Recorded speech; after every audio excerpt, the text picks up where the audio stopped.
Hayward Unified is holding a meeting right now to discuss moving classes online. Ron Ella Sogomonian live for us in our newsroom on the latest on that part of the story. Ella. Ken and Pam, school leaders explained that they are focusing on action instead of reaction to any complications related to this Omicron surge. They say too many teachers have had to quarantine recently, which has led to a staffing shortage. So the Hayward School District is voting right now whether to return to last year's distance learning model on Monday for all of next week. 507 students got COVID recently, 117 staff members tested positive in recent days, and many more are again in quarantine.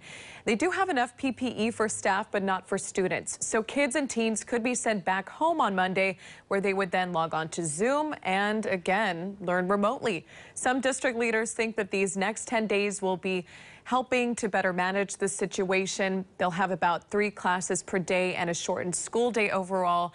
And this would be encouraged but not mandatory. Families would get an online document to opt into virtual learning, and those who do not want to participate in this way could have an option to have these students go to some location and then learn in distanced hubs, but those locations have not been announced just yet.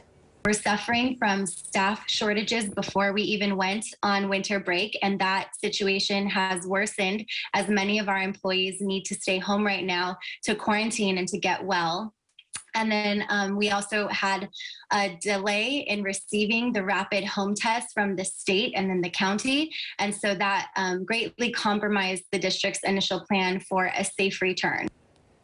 The next steps are to come up with a process for when kids would be allowed back into the classrooms if they were vaccinated or not, and then get infected with COVID. But again, they are still voting to have students go back to remote learning. That is in the process right now of the meeting. And if approved, students would come back on January 18th after the MLK holiday.